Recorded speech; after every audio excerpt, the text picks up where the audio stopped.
저는 제주가 참 좋은데요. 제주가 무서울 때도 있습니다. 매번 태풍 때마다 제주가 무서웠습니다.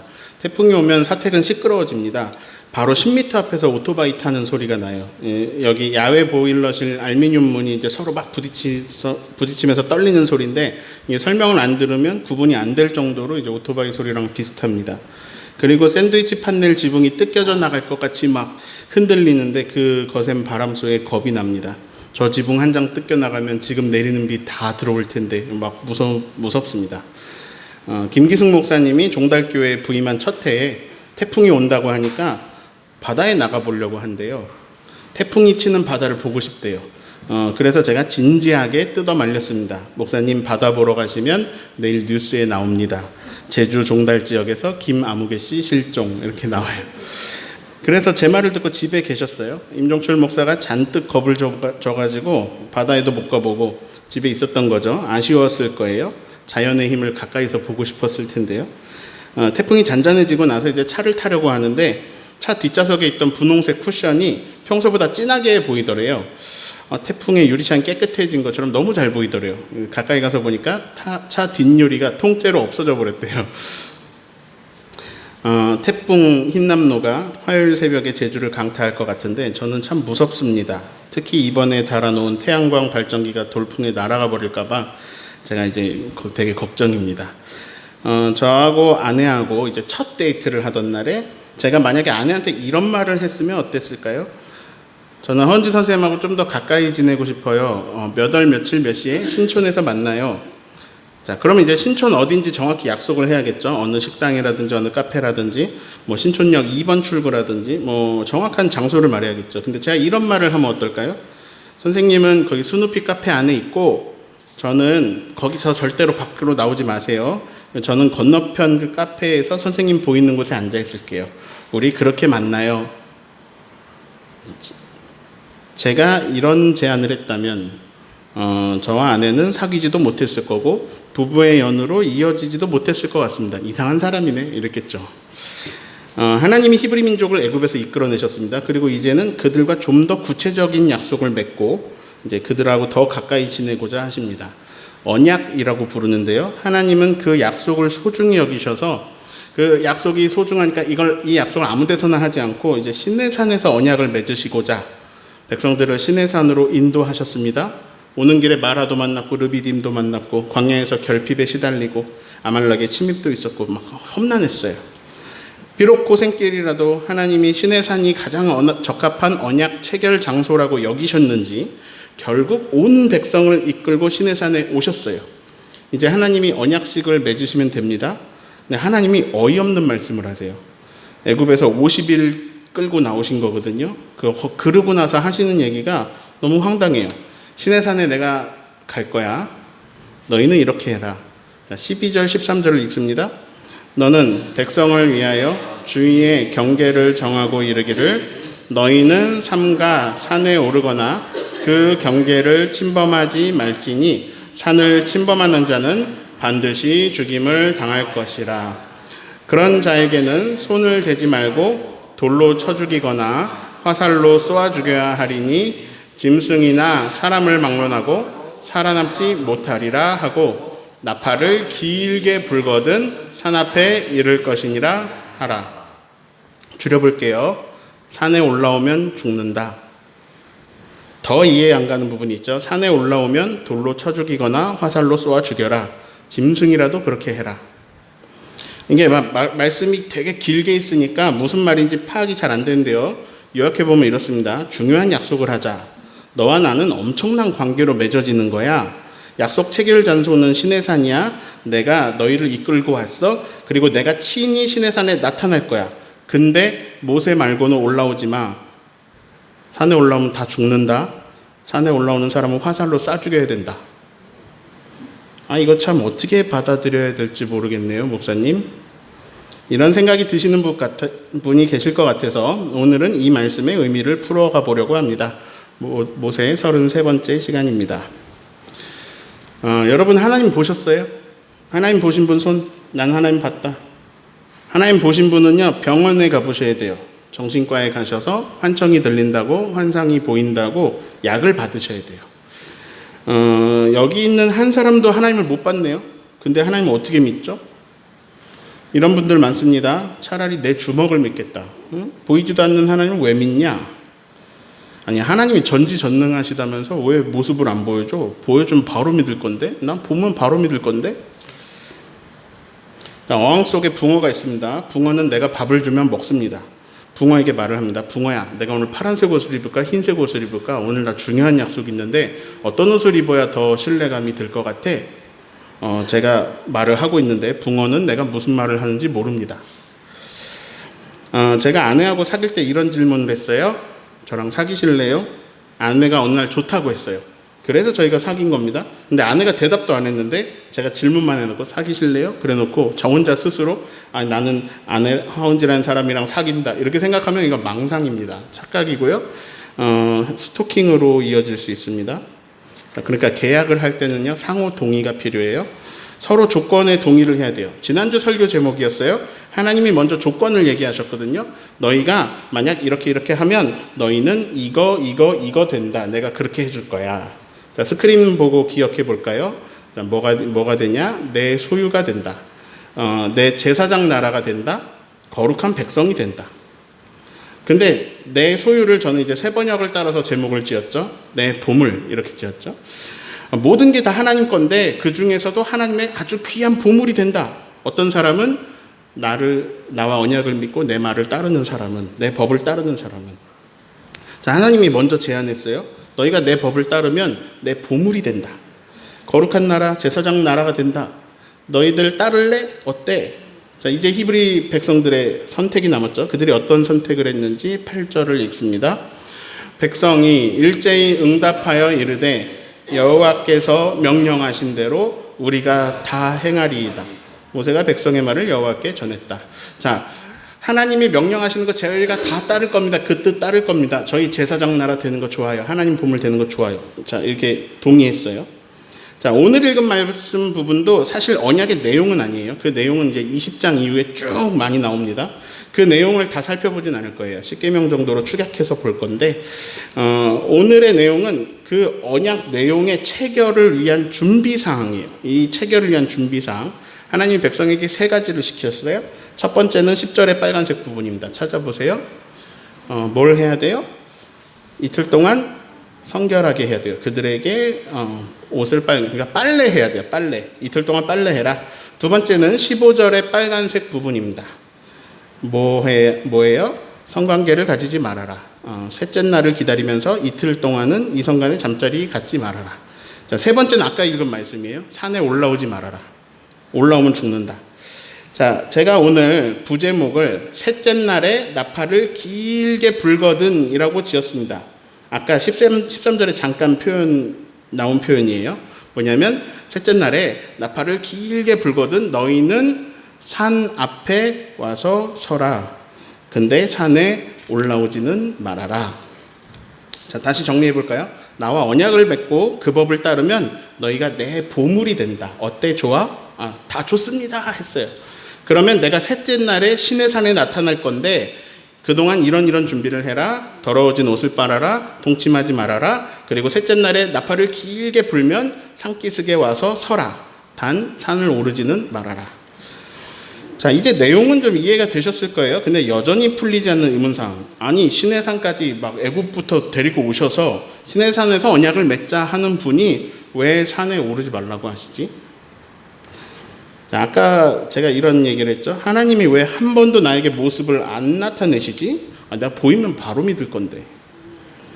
성경을 아는 사람들이 이렇게 답하죠. 하나님은 영이셔서 안 보여. 보이지가 않아. 모습이 없어.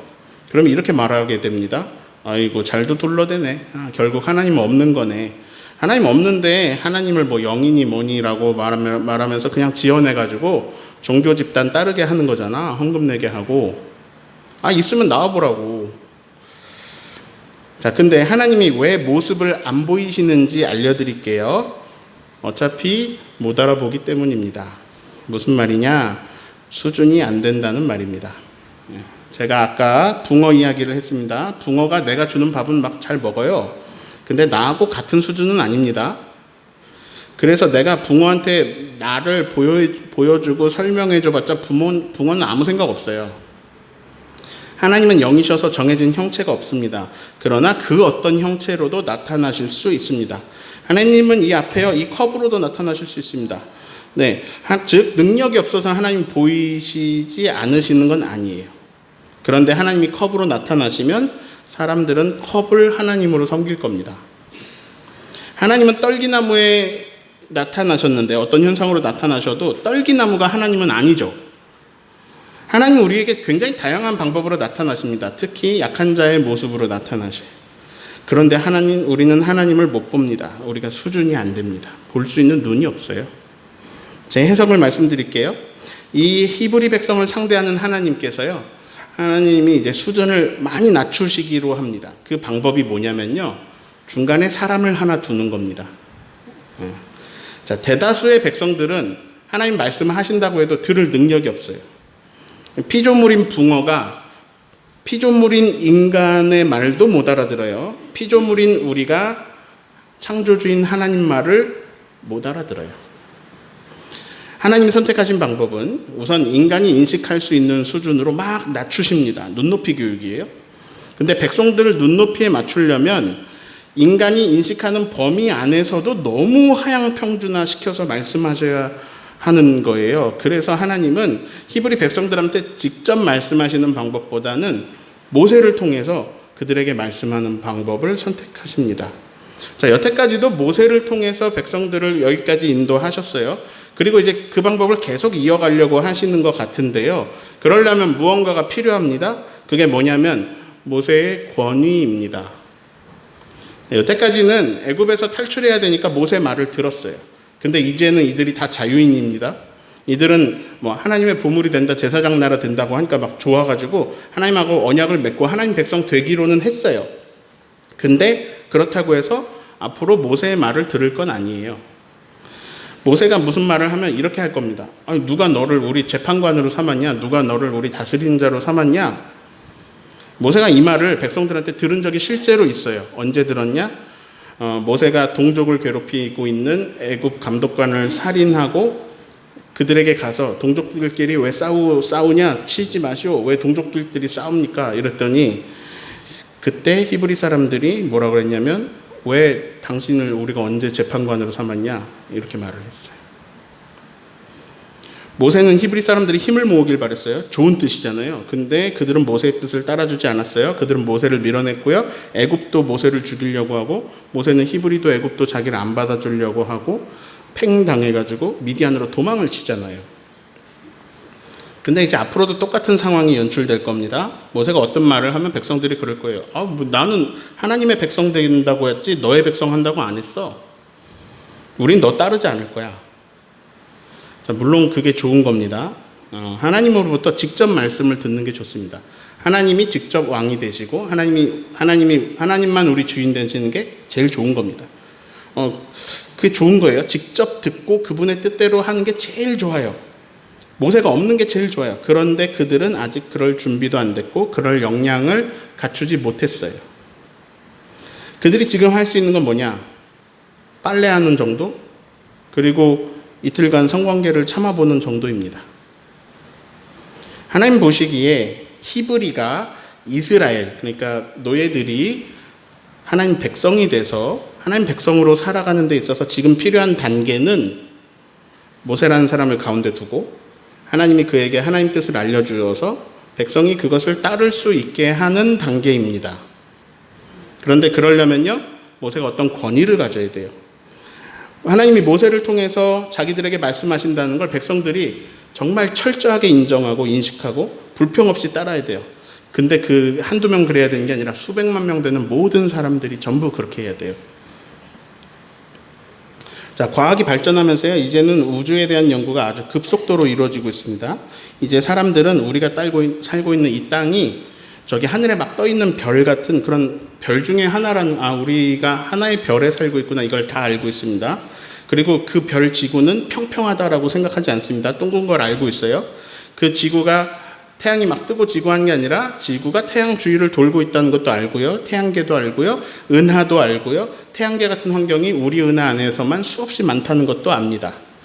허벌 망원경 이후에 만든 망원경이 이번에 나왔는데 그것 때문에 더 많은 은하와 우주 현상들을 막 발견하면서 막 다른 속보들이 나오고 있습니다. 하나님 믿는 사람들은 더 놀랍니다. 우와, 세상에나 더 크다고? 하나님은 도대체 얼마나 크신 분이야? 하나님은 정말 얼마나 엄청나신 분이야? 정말 깜짝 놀랍니다. 그래서요, 진짜 수준으로 생각해 보면요, 하나님을 인간에 비유한다면 인간은 붕어가 안 됩니다. 붕어 못해요. 한참 안 돼요. 바퀴벌레도 안 됩니다. 아메바도 안 돼요. 자, 제주를 서귀포시, 제주시 나누잖아요. 뭐 동쪽, 서쪽 거기서 또 나누기도 하고 뭐 하기 외도 나누잖아요. 우주를 1만 개로 쪼개서 나누면 구역을 나눠봅니다. 그 구역에서 한 구역을 10,000개 중에 하나를 또 1만 개로 나눕니다. 되게 작아졌죠? 그거를 그 조각 우주에서 또 1만 개로 나눕니다. 거기서 또 나온 그 조각 우주에서 또 1만 개로 나눕니다. 그럼 이제 엄청나게 작은 우주 조각이죠. 조각 우주죠. 이 조각 우주 안에서 지구라는 별은 제주 전체 바다에서 모래 한 알보다 작습니다. 네. 하나님이 얼마나 크신 분인지 감이 조금이나마 오세요? 어떤 사람이 하나님께 하나님 당신을 보여주십시오 이렇게 말했어요. 하나님이 저쪽 수천만 분의 1 우주 구역에 은하를 한 3개 만들어 보이셨어요.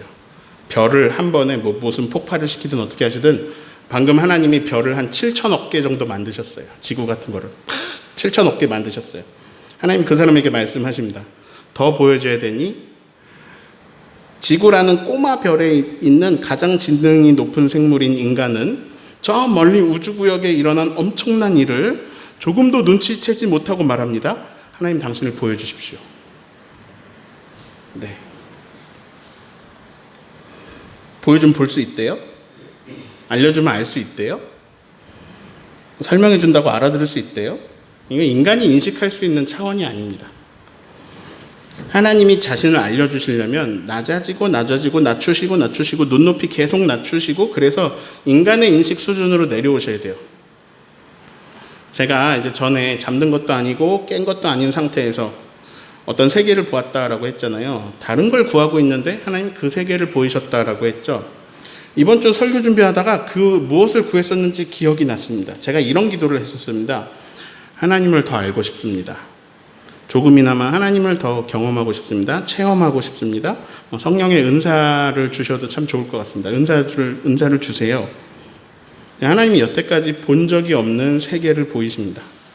지구는 아닌 것 같고요. 현실이 아닌데 정신은 또렷한 이상한 상태에서 저는 하나님께 물었습니다. 하나님이십니까?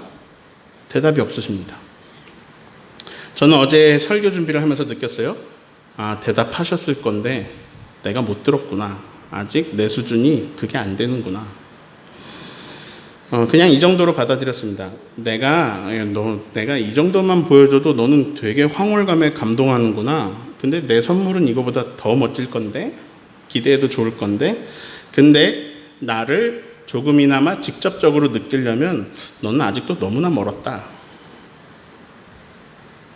하나님은 어떤 설득이 필요했습니다. 어떤 설득이냐?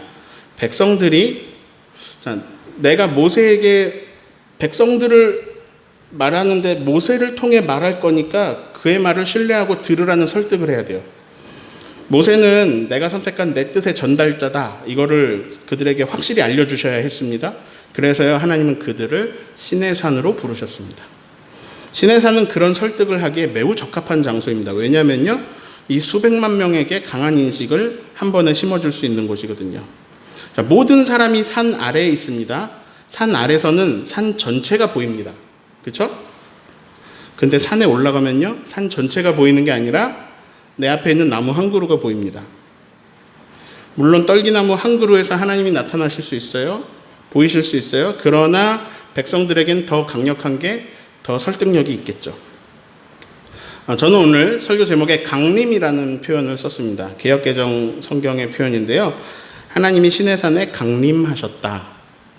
그런데 좀 더 어려운 표현으로 현현이라는 표현이 있습니다. 하나님이 나타나셨다. 나타내 보이셨다. 하나님이 현현하셨다. 하나님이 여기 오셨다. 이런 말입니다. 자, 우리가 지키는 절기 주현절은 하나님이 이 땅에 예수님으로 나타나서 보이셨다는 거예요. 하나님 나라 역사를 일으키시는 보이심으로 하나님이 여기 나타나셨다. 이게 주현절입니다. 하나님의 시내산 현현은 어떤 방식이었는지 16절을 읽습니다. 셋째 날 아침에 우레와 번개와 빽빽한 구름이 산 위에 있고 나팔 소리가 매우 크게 들리니 진중에 있는 백성들이 다 떨더라. 아직은 진중에 있어요. 자, 근데 셋째 날에 나팔 소리가 길게 들리면 어떻게 해야 돼요? 산기슭에 가서 서야 됩니다. 진중에 떨던 백성들이 진에서 나와서 산기슭에 섰습니다. 자, 하나님이 현현하시는데요. 하나님이 어떤 방식으로 하시는지 18절을 읽습니다. 시내산에 연기가 자욱하니 하나님이 불 가운데서 거기에 강림하심이라. 그 연기가 온기가마 연기같이 막 떠오르고 온 산이 크게 진동하며.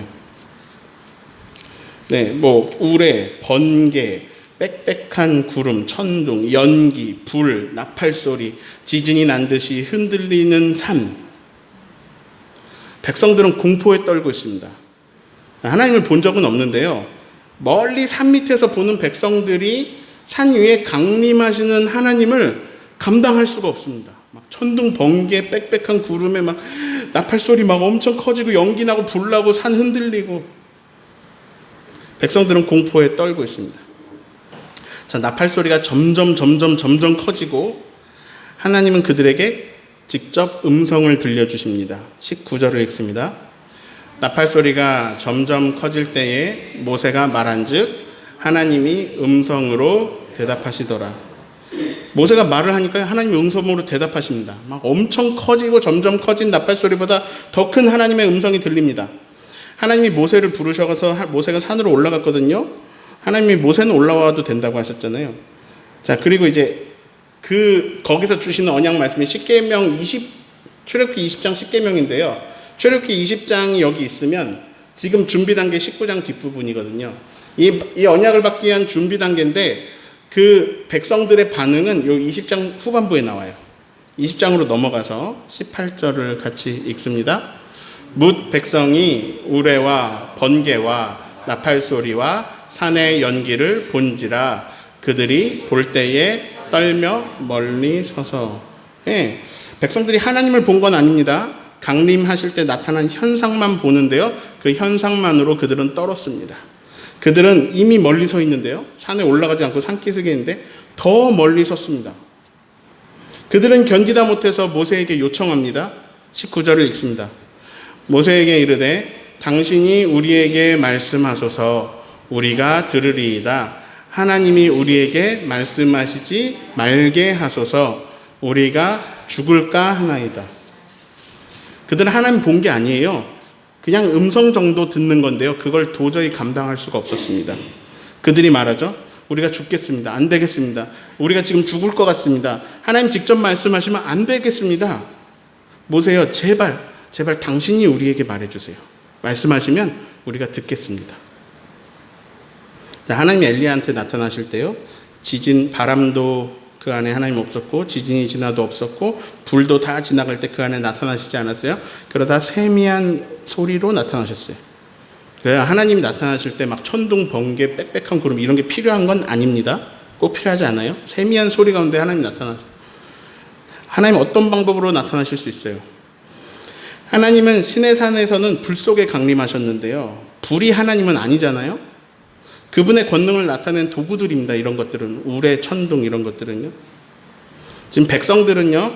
하나님의 보물 되기로 했어요. 제사장 나라 거룩한 백성 되기로 했어요. 그런데 하나님의 음성을 직접 듣고 그것을 따르기에는 역부족이었습니다. 하나님은 모세에게 권위를 주시는 방법으로 그들과 언약을 맺으십니다.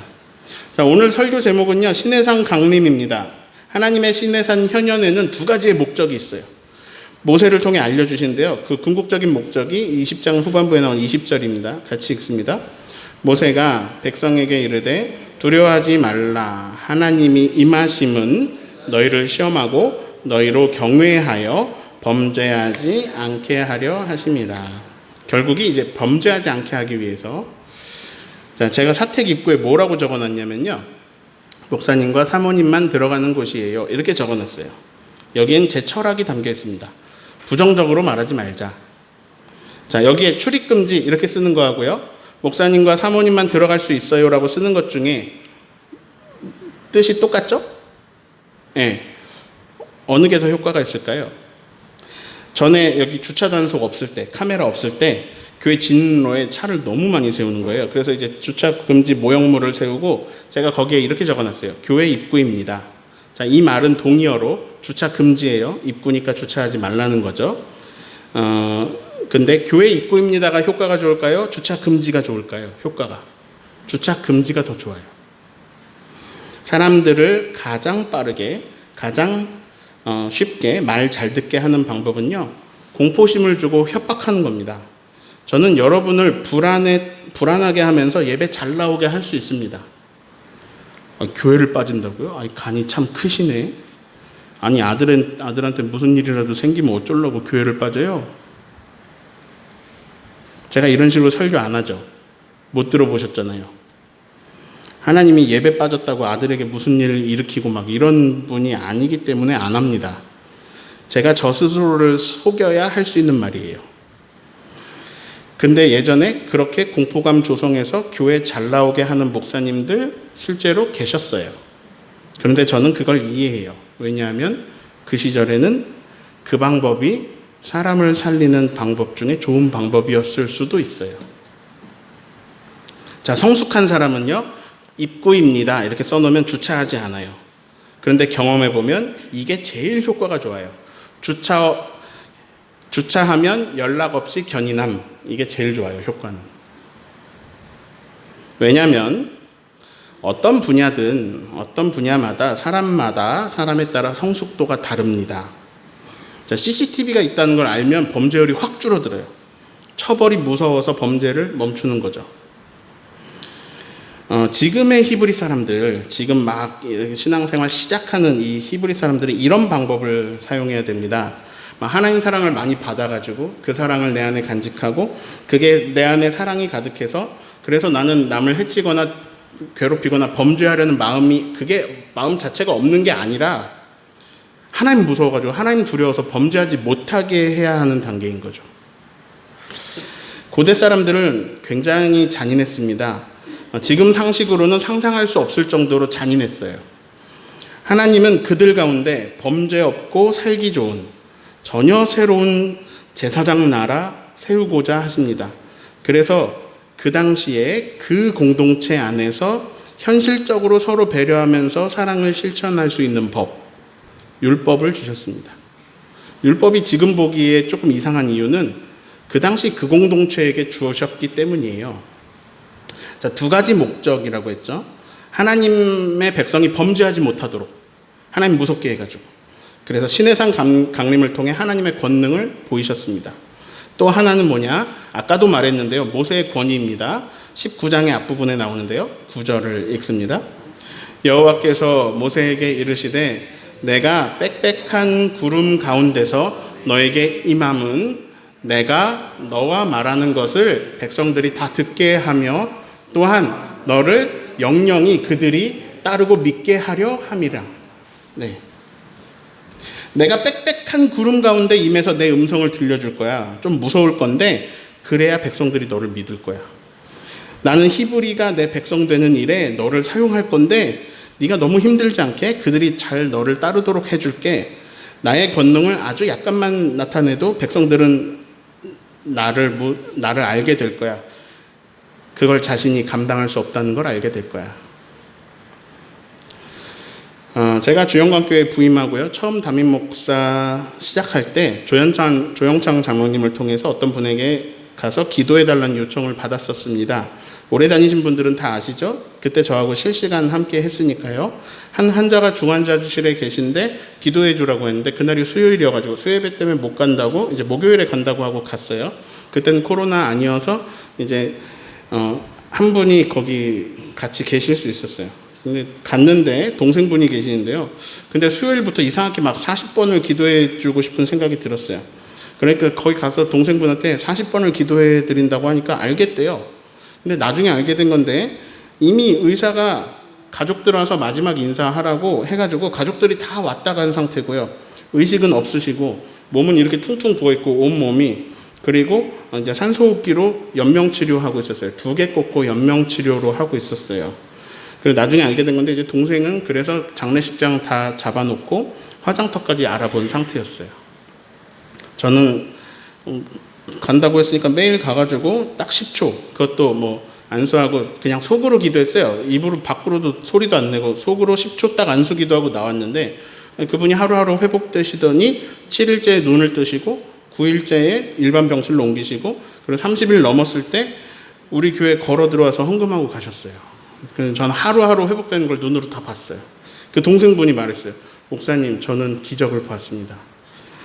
저는 그때 이런 생각을 했습니다. 하나님께서 초보 목사를 도와주시는구나. 제 나이가 36살이었고요. 디모데 같이 저의 연소함이 목회함에 있어서 방해물이 될 수 있었는데, 장애물이 될 수 있었는데, 하나님께서 나 얘랑 일할 거야, 이거 보이신 것 같아요.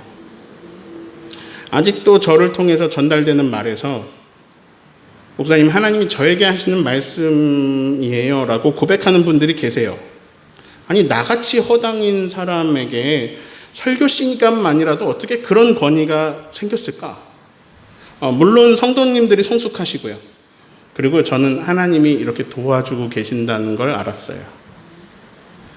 그래야 저에게 어떤 말씀의 권위가 서야, 그래야 우리가 서로 하나님 백성으로 사는 거에 유익하거든요. 지금 물론 인류는 많은 성장을 했습니다. 그리고 예수님으로 인해서 지성소의 휘장이 찢어지고요. 여러분은 목사라는 중재자 없이 하나님의 은혜의 보좌 앞에 담대히 나아갈 수 있습니다. 목사님 필요 없어요. 여러분은 하나님과 1대1로 다 관계하실 수 있습니다. 여러분도 저도 예수님의 공로로 모세처럼 하나님 현현하시는 시내산 정상까지 갈 수 있습니다. 근데 그러나 하나님이 스스로를 나타내 보이신다 하셔도 그걸 볼 수 있는 사람과 볼 수 없는 사람이 있습니다.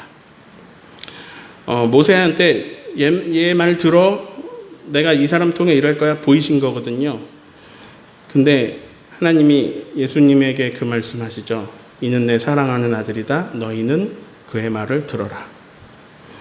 예수님 말 들으면 되는데요. 예수님이 알려주십니다. 마음이 청결한 자는 복이 있다.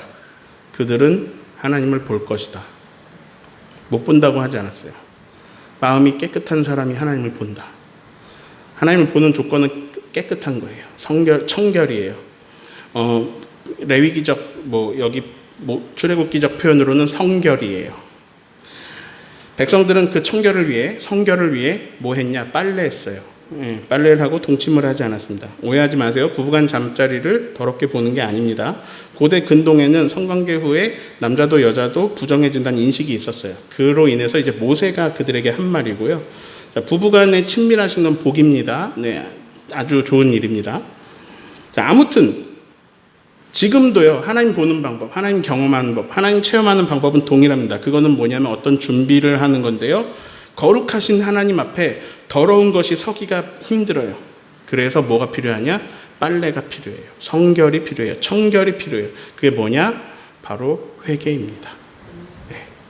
마음이 청결해지는 회개. 마음을 깨끗이 하는 회개. 회개하고 준비하는 자에게 하나님이 자신을 살짝 드러내시는 일들이 늘 일어납니다. 이 일은요, 오늘도 일어나고요, 앞으로도 계속 일어납니다. 하나님이 자신을 드러내지 않는다고 못 믿겠다, 왜 안 보이시냐, 난 못 믿겠다 라고 말하고 있지만 사실 회개하지 않아서 하나님을 느끼지 못하는 거예요. 태풍 흰남노가 오면요, 우리는 하나님이 창조하신 지극히 작은 창조세계, 너무 작은 조각의 창조세계 안에, 그 지구 안에서 일어나는 아주 작은 자연현상, 태풍, 요거 보면서도 우린 두려움에 빠질 거예요. 왜냐하면 그것조차 나의 한계를 넘어서 있거든요. 바닷가 가면 안 돼요. 실종자 됩니다. 내 수준을 알아야 돼요. 제가요, 김기승 목사님 태풍에 나가지 말라고 얘기했습니다. 친구를 잃기 싫었고요. 제주 태풍을 경험해 본 사람으로서 보호하고 싶었습니다. 그러면서 산에 오르지 말아라라는 하나님의 경고가 저에게 다르게 읽힙니다. 이거 보호구나. 이상했는데 이거 보호구나. 그리고 하나님 경고를 세게 하니까 아무도 안 올라가잖아요. 화살 쏴 죽여라 이러니까 그 당시 사람들 세게 말해야 돼요. 아무도 안 올라가잖아요. 하나님이 전부를 보호하셨어요. 그리고 그들이 산기슭에서 정상을 보면서 하나님의 강림을 보면서 모세에게 순종하게 되었어요. 그리고 하나님 모셔서 범죄하지 못하게 되는 거예요. 자, 정리합니다. 내가 영적으로 어느 단계에 있느냐, 이거 별로 안 중요해요. 이거보다 중요한 건 하나님 백성으로 사느냐 아니냐입니다. 네.